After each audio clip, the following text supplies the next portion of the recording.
Once again, a comparison with Kamen Rider game. Some of the weapons in that series look ridiculous, but that was due to them having to resemble a fruit. There were restrictions, so in that case, it was excusable.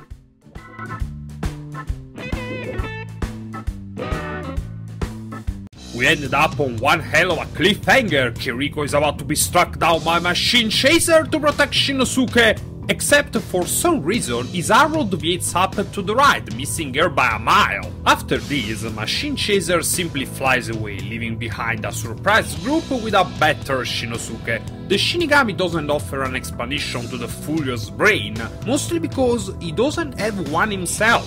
Shinosuke wakes up in the drive cave this time after 15 hours, and the first thing on his mind is, okay, he had fucked up, but if Machine Chaser had shot Kiriko for real, her cold reaction is she was just doing her job. Kiriko is really colder than usual, even if it's still just a mask. The flowers she brought him make Shinosuke realize what may have caused it.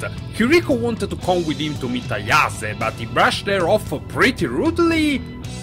Because before we can get more info, Rina-san comes by and Belt-san saddles her with an all-nighter to develop a drives gun weapon faster. How dare you! And why are Shinosuke's power fantasies in crayons? Switch to Midnight Shadow, his stalking skills leave much to be desired, which causes the camera rod mule to discover him, and when Shinosuke goes back to the SCU, he finds a particular interview happening. Yeah, it's one of those scenes where the humor is lame, but I think it's on purpose, to laugh at the absurdity of it all, I guess.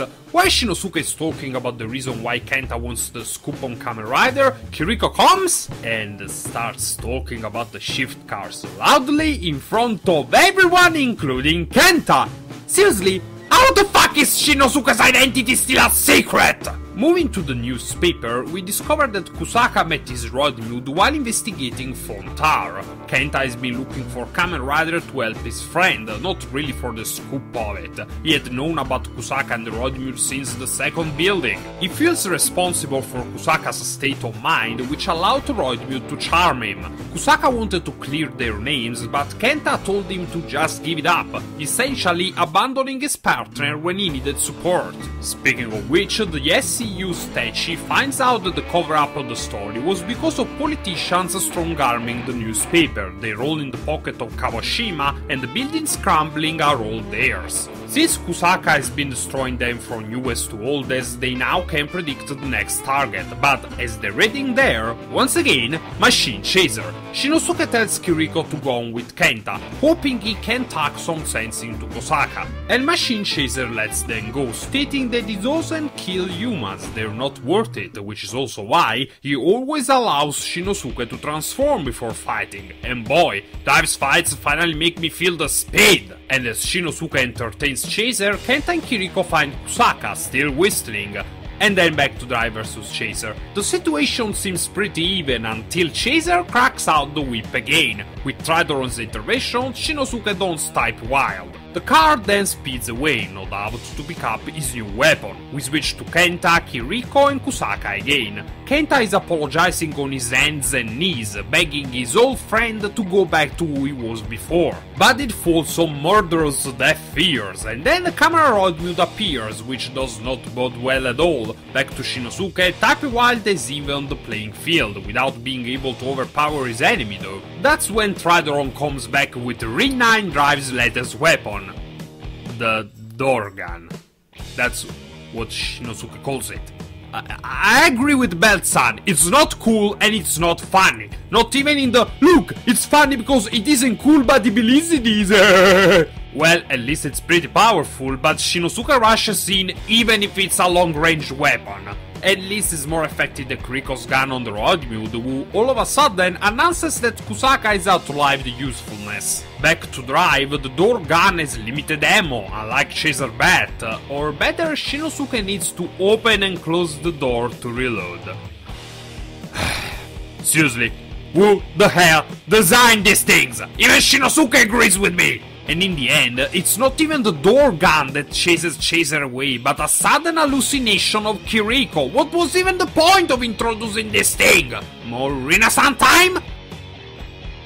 Okay, can't really find anything wrong with that. Carry on. Shinosuke arrives in time to save the trio from the road mode, of course. The following fight is cool. I like how they use Stridorn in it, and seeing Shinosuke sending enemies flying with Wild's raw power is always a pleasure. And today's finisher, combining type speed and the door gun, is Shinosuke kicking giant tires at the enemy. Anticlimactic.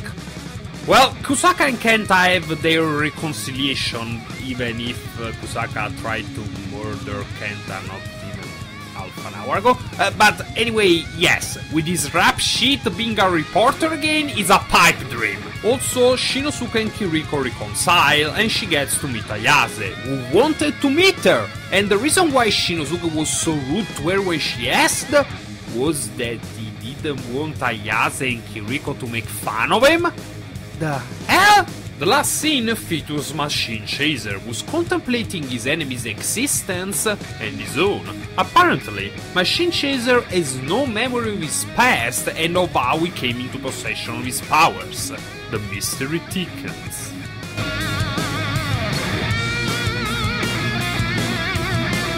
Writers, can you really afford to design all of Drive's weapons with stupid features for one-shot comedy? Because that's exactly how many times that gag will work. Once, you wasted a weapon for it. The hell? How did you get the okay for that? I mean, is it marketing that told you kids are going to love this jam? Were the weapons designed by them and imposed on you? What happened? I mean, of all the stupid the door gun, you know there are other features on a car that would make for better weapons, like, what about the Headlight Rifle? 2 rates of fire, headlights for repeated shots, high beams for a single powered one. Hey, do you know how much comedy you can do with lights? Moving on, Shinosuke's actor has finally got his character down. The discrepancies I felt between without a suit or with the suit are gone. The discrepancies in the writing? Not so much. I mean, we established that Shinosuke is a nice guy. So really, brushing off Kiriko like that when she wanted to visit Ayase because he didn't want the two to tease him? What the actual fuck? And why did the end of the episode look like it was Kiriko who learned a lesson? The one who fucked up was Shinosuke. This is very inconsistent and confusing. But at least we got a Machine Chaser, got to give it to the sweet actor and the real actor and the writers. This guy is coming up to become a pretty interesting character. Of course, anyone with enough experience in fiction can already guess his secret, but it's still nice to see the path to discovery. It's not all about the endgame after all. And that's all for today, Rider fans. What do you think? Do you find the door gun as ridiculous as I do? Let me know in the comments or on one of my social media accounts, and don't forget to subscribe and share this video with your friends. Janet!